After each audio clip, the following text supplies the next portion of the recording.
नमस्कार मित्रों। अब आज मैं आपको विभिन्न राशियों में अगर ग्रह हैं, जैसे मेष में हो, वृष में हो, मिथुन में हो, कर्क में हो या किसी भी राशि में हो, तो वो कैसा फल देंगे,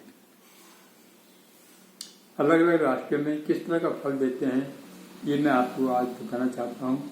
तो सबसे पहले सूर्य के बारे में बताऊंगा कि सूर्य अलग अलग राशियों में कैसा फल देता है। सूर्य अगर मेष राशि में हो तो मेष राशि उसकी उच्च राशि होती है। जब उच्च राशि में होती है तो वो बुद्धिमान, प्रसिद्ध, यात्रा करने का शौकीन, धन और घर की सुख शांति, पुत्र वगैरह सब होते हैं। धर्म में उसकी रुचि होती है, पिता के धन का लाभ होता है, ईमानदार और उदार हृदय वाला होता है। लेकिन उससे एक खासियत होती है कि दूसरों पे अधिकार जमाने की कोशिश करता है। सूर्य यदि 10 डिग्री से ऊपर हो, अगर सूर्य की डिग्री मेष राशि में 10 डिग्री से ज़्यादा हो तो उसको आँखों के रोग, आँखों में जलन और अधिकार जलाने की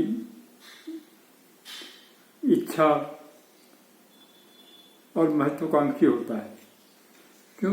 10 डिग्री से ऊपर जो है वो फिर मेष राशि में, क्योंकि 10 डिग्री तक उच्च होता है, उसके बाद वो मित्र राशि में होता है। अगर वही वृष राशि में हो, वृषभ राशि में हो, तो हठी होगा, भोग विलास का शौकीन होगा, वे मिलनसार कुशाग्र बुद्धि वाले होते हैं, उन्हें नेत्र रोग होता है, मित्रों से विरोध होता है और पति पत्नी पुत्र और का सुख कम होता है। उनके अपने ऊपर अहंकार हो जाता है, उनको अपने ऊपर ज़्यादा अहंकार हो जाता है, पति पत्नी का सुख कम होता है और संतान का सुख भी उनको कम होता है। मिथुन राशि में बहुत बातनी होगा, कुशाग्र बुद्धि वाला होगा, विद्वान होगा, शास्त्रों का ज्ञाता होगा और विलास का शौकीन होगा। लेकिन उसमें मौलिकता की कमी रहती है। वो बातें करता रहेगा लेकिन उन बातों का कोई असर नहीं होता। कर्क राशि में होगा तो माता पिता और बंधुओं से दूर रहता है। कर्क राशि में अगर सूर्य होता तो माता पिता और बंधुओं से दूर रहता है, मतलब वो सर्विस करने के लिए कहीं दूर चला जाएगा या पढ़ने के लिए कहीं दूर चला जाएगा, इस तरह से वो दूर रहता है। वो इधर उधर मर्द होगा तो स्त्रियों से, और स्त्री होगी तो मर्दों से इधर उधर संबंध बनाने की कोशिश में लगे रहते हैं।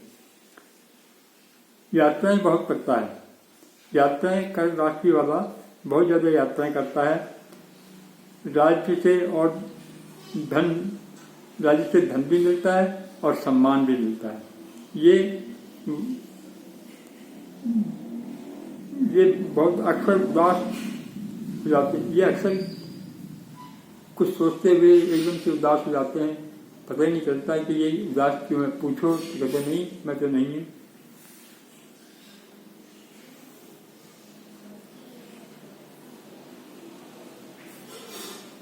सिंह राशि, सिंह राशि में होगा तो सिंह राशि में सूर्य होगा तो बहुत हठी होगा,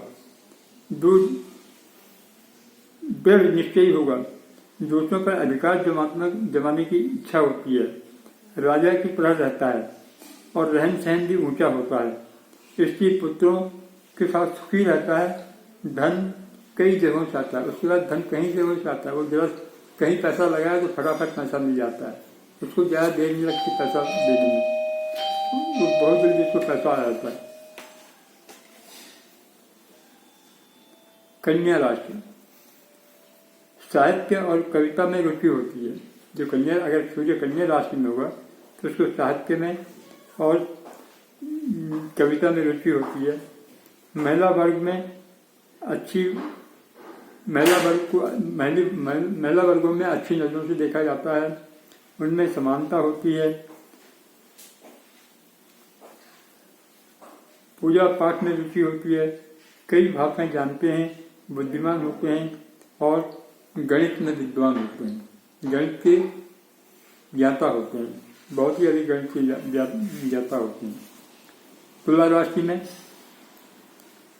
राशि में सूर्य नीच का हो जाता है, मेष राशि में उच्च होता है, उससे 7वीं राशि तुला में नीच का हो जाता है।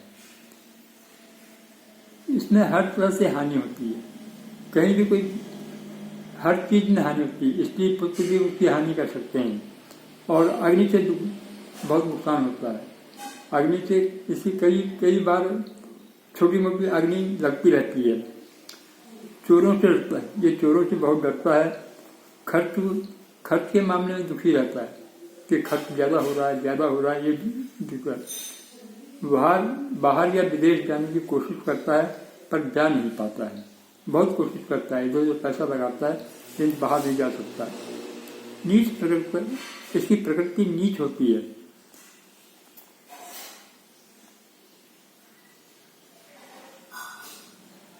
अगर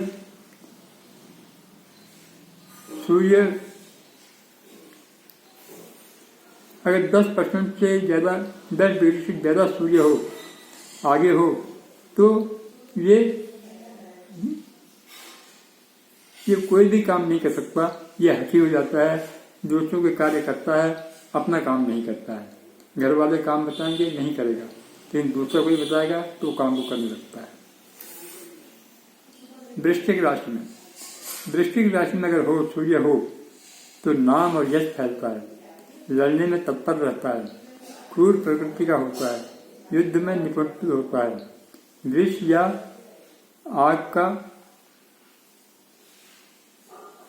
आग से खेलता है, विष से या आग से खेलता है, झूठा और मूर्ख होता है।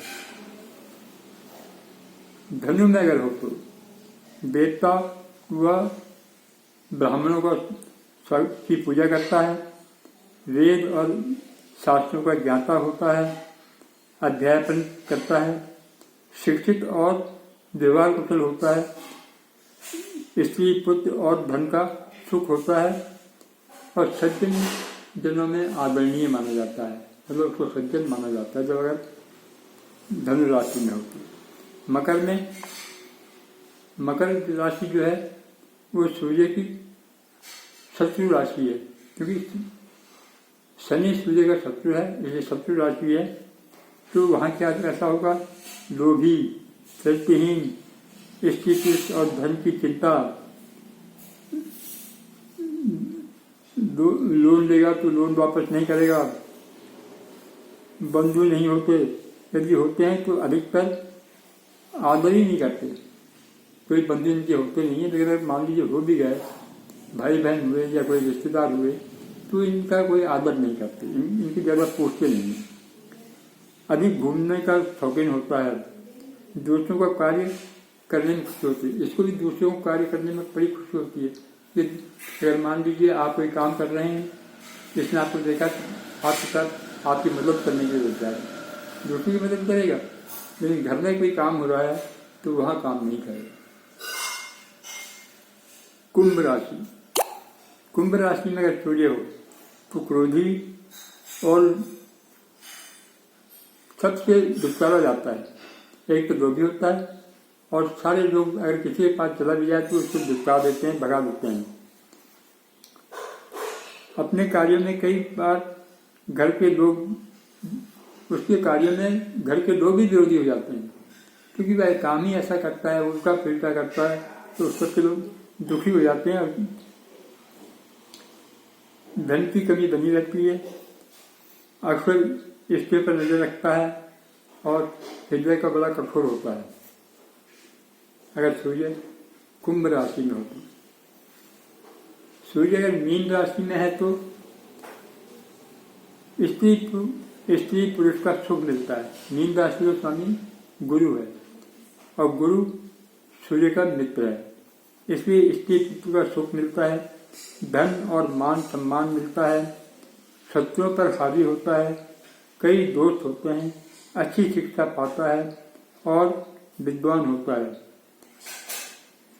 जल से बनी चीजें या जल द्वारा व्यापार, जल से बनी चीजों की अगर व्यापार करे या कोई व्यापारी करना चाहे तो उसमें ये जो है बहुत श्रेष्ठ उच्चता की ओर पहुंच जाता है। किंतु खर्चा भी बहुत करता है, कमाता बहुत है और उसी हिसाब से खर्चा कर देता है।